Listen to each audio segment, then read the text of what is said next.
Welcome back, my friends, to the show that never ends. What are we looking at today? We're looking at an Enfield. Not a Royal Enfield motorbike, but a Lee Enfield rifle. And to be specific, it's a number 4 Mark 1 that has been sporterized by Churchill Gunmakers of London. Now, Churchill are a very famous gunmakers, and ordinarily they make very expensive, high quality guns for the wealthy, discerning client. Am I wealthy and discerning? Well, I'm not wealthy, that's for sure. But anyway, so what's all this about then? What is this Churchill? Let's have a look. First of all, bolt is back, chamber's empty, the gun is safe to handle. Right, so it's built on a number 4 action, and these were readily available after World War II, which is also a time of austerity in Britain, and companies had to keep going somehow. And the way that Churchill kept going was to buy a batch of these rifles off the ministry and convert them for sporting purposes, because there was still a demand within the former countries of the Empire, the British Empire, which became the Commonwealth, for a sporting rifle. And obviously there were millions and millions of 303 rounds available, so why not use them, and why not use the rifles? Okay, so what did Churchill do? Well, first of all, they shortened the barrel. They polished and blued everything to a high quality. And also on this rifle, the barrel has been crowned. Whether Churchill did it or whether it was done later, I don't know. But it's a worthwhile addition to have. So let's look at the action. Obviously, it's been polished. It's a British action because of the bolt release here, not the Longbridge Canadian one there. So this was made in England at one of the factories, either BSA, Enfield, Fazackley or Maltby, I'm not quite sure, because all the markings have been removed and it's been polished and blued. This little area here, I don't know if you can see, there you can just see some gouges. Now that is fairly typical of where they scrub the markings off for a factory thorough repair. And so I think what happened was that Churchill bought a batch of rifles off the ministry that had been through FTR and maybe been in storage for a few years, and took them and did their magic with them. Polished them up, made them look nice.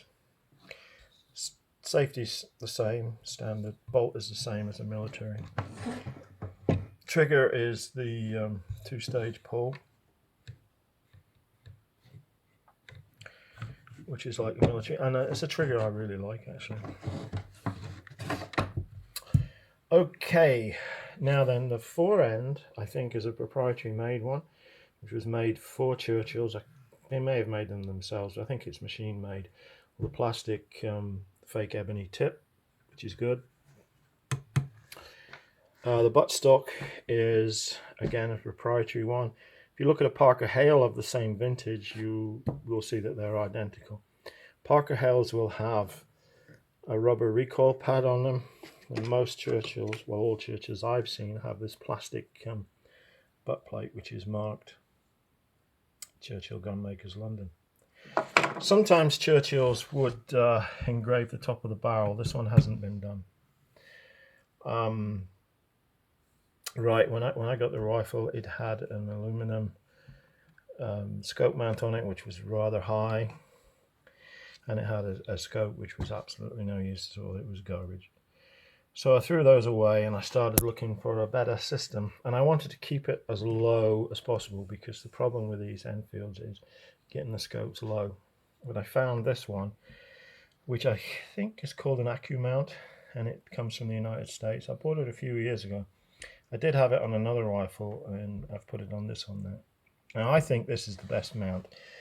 Reasons being, it's low and it's very strong. This is steel.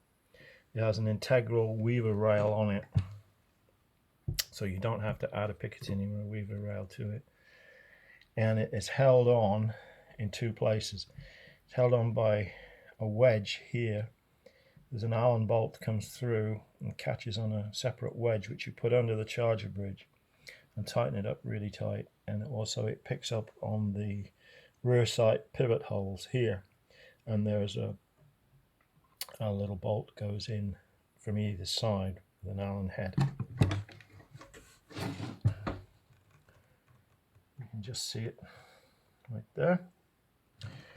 Okay, so I really like that one. It's not a very expensive one.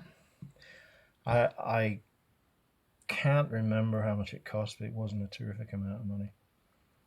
I believe there's one in England that's very, very similar. I think that's called a Valmont, but I don't know anything about that one. But I really like this one.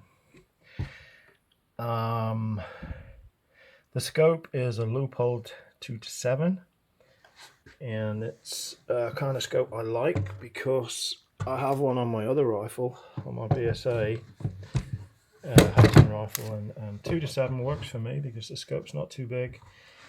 2-7 is great. You can turn it down to 2 if you're hunting in the trees, and you can open it up if you're hunting in the open country. And I generally have it at 6, and then I turn it down if I'm in the trees. Now, it's an old scope. If you look at the logo, it's the old-fashioned Leupold logo, but it has a serial number, so that means it's a mid to late 60s scope. The newer scopes have a different logo. Let me show you.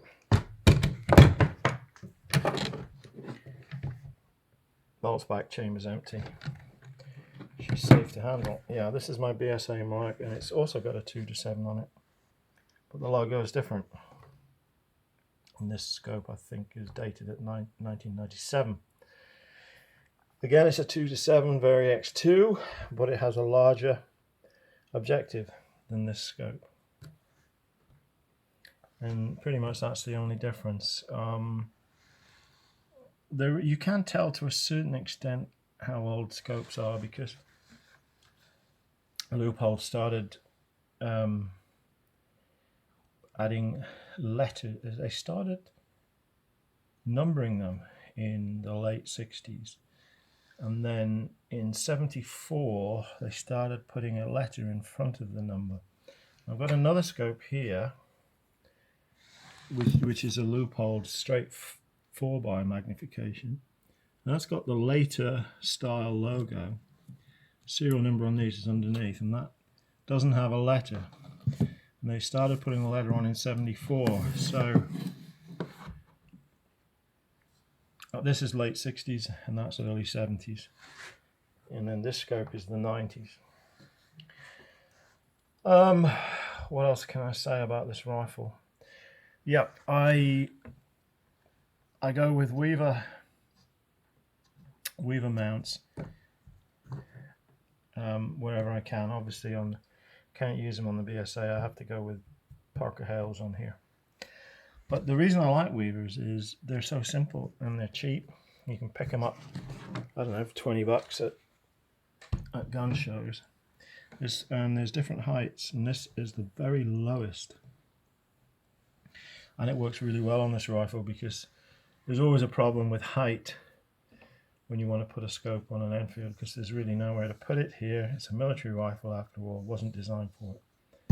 But I think this is the best one I've seen anyway, and the strongest without a doubt. Okay, so you've got your scope on there, you're hunting, and you break the scope or something nasty happens, and you don't want to go home, you want to carry on hunting. What do? Well, you can take the scope off. Because it's a Weaver, Weaver mounts, it's very easy to take off here, so you can whip that off.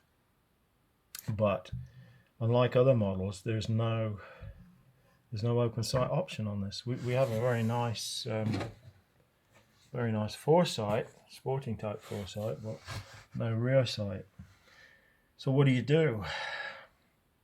Well, my solution to this is to carry the Longbridge battle sight, the 300 and 600 yard battle sight. These work quite well actually. Obviously, you use it on the 300. You're not going to be taking 600 yard shots at at live animals. Well, I hope you're not anyway with open sights.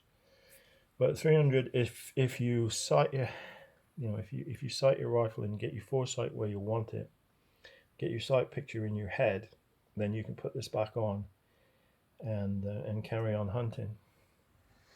Now, to do that, to be able to do that, you will need to carry a pivot pin for it and this spring and plunger.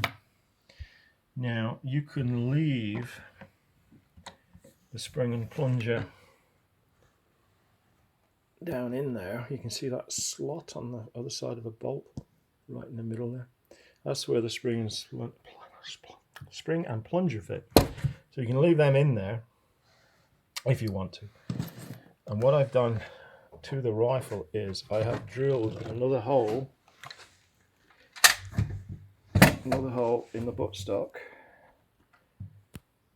here, so that I can put my bits and pieces in there.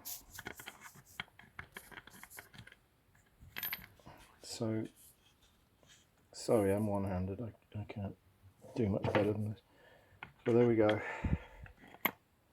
All my pieces fit in there. Obviously wrap them in an oily rag, and then the butt plate goes back on again, like so. And they're always there when you need them.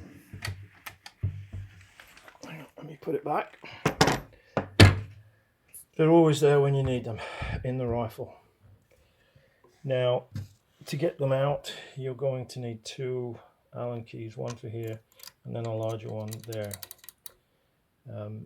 And they can also be fitted in the buttstock, and they can go down the hole that the long bolt fits that attaches the buttstock to the receiver.